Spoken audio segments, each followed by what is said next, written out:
Let's now look at setting the playback resolution. Let's try adjusting some playback resolution just to show you. I'll open the clip, excuse me, Snow 3. Snow 3 from the Boston Snow. So let's go to Boston Snow and Snow 3. I'm going to double click on that.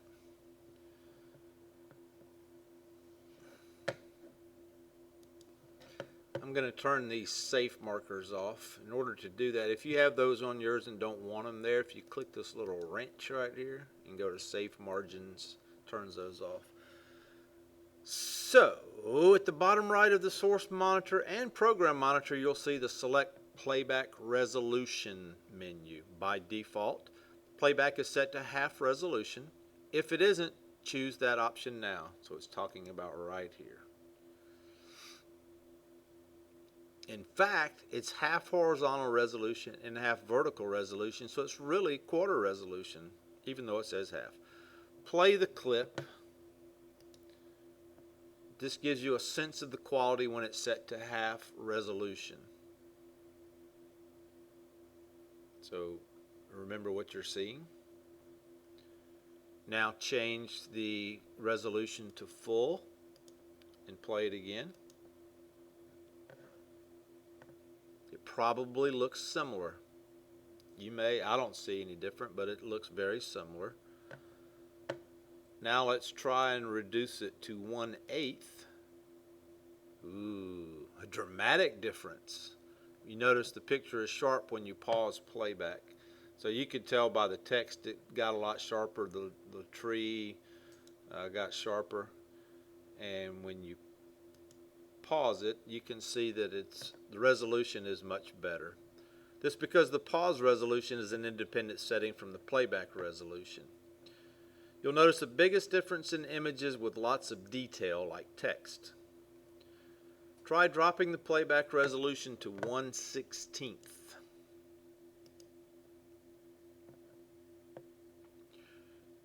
Premiere Pro makes an assessment of each kind of media you work with. So that looks, not so good.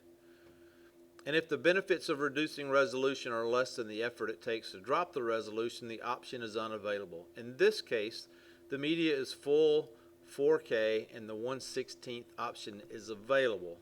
You certainly wouldn't want to work at 1/16 resolution all the time, but it can make an enormous difference when working with very high resolution media on a low powered computer. Return this to 1/2. If you're working on a powerful computer, you may want to maximize the playback quality when previewing at full resolution. There's an extra option to do this. You can choose high quality playback from the settings menu. So if you click right here, you can see high quality playback. If you wanted to do that, if you've got a really good computer, probably my Bobo Windows computers probably wouldn't work very well with that, but the new Macs, there's a good chance that they may.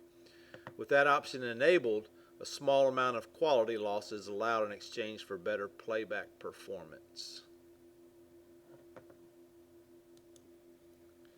Sometimes it can be difficult to remember where you saw that useful part of a shot or what you intended to do with it. Wouldn't it be useful if you could mark clips with comments and flag areas of interest for later? What you need are markers. What are markers, you ask? Markers allow you to identify specific times in both clips and sequences and add comments to them. These time-based markers are a fantastic aid to help you stay organized and communicate with co-editors. You can use markers for personal reference or for collaboration. You can add markers to clips or sequences. More than one type of marker is available, and like clips, markers can be assigned a color. You can change a marker type and color by double-clicking it. There's a comment marker. It's a general marker. You can assign it a name, duration, and comments. There's a chapter marker. This is a marker that DVD and Blu-ray disc design applications can convert into regular chapter markers. Segmentation marker. This makes it possible for video distribution servers to divide content into parts. Web link. Certain video formats can use this marker to automatically open a web page while the video plays. Flash cue point. This is a marker used by Adobe Animate. By adding these cue points to the timeline in Premiere Pro, you can begin to prepare your Animate project while still editing your sequence. So let's add some markers to a sequence. So we want to open the City View sequence.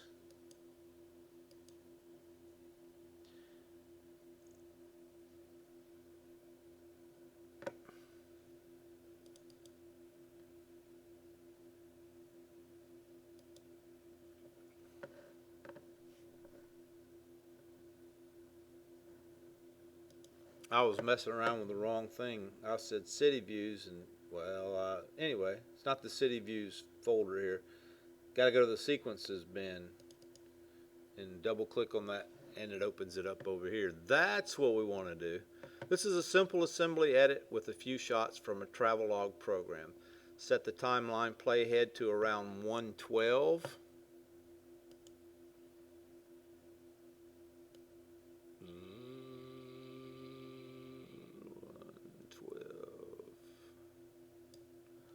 Right there.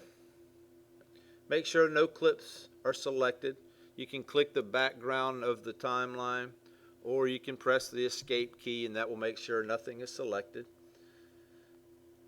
Add a marker in one of the following ways. You can click the Add Marker button at the top left of the timeline panel, which is right there. You could also press M. Says you can right click the timeline ruler right up here and add a marker. So either way, do any of those three things and you can see that there's a green marker right there. It's just above the playhead. The same marker appears at the bottom of the program monitor. You see that it's talking about right here on the timeline, right here in the monitor, both of those.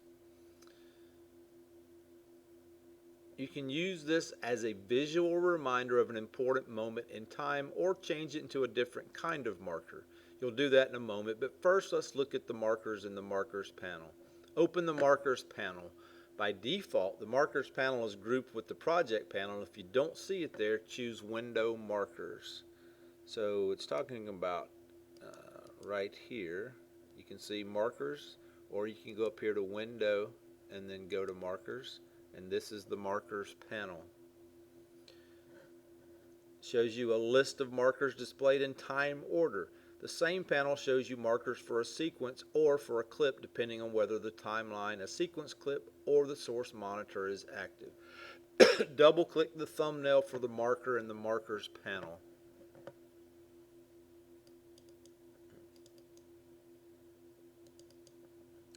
This opens the marker dialog box. Notice the insertion point is already flashing in the name box. Right here, it's flashing in the name box. Type a comment such as replace this shot. Click the duration field, which is the blue numbers, and type 400. Avoid the temptation to press enter or return, as this will close the panel.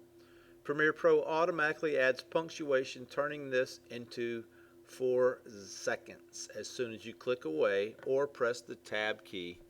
So I'm going to press the tab key and you can see that it went to 4 seconds.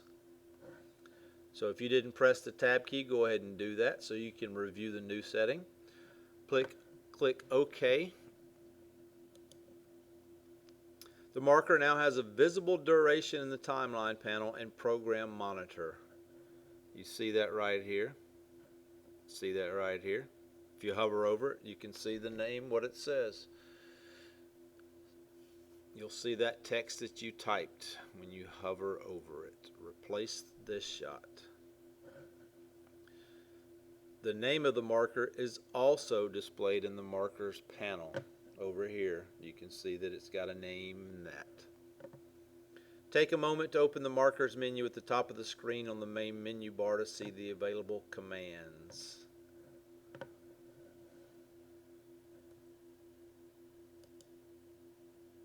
So you see right there some options there.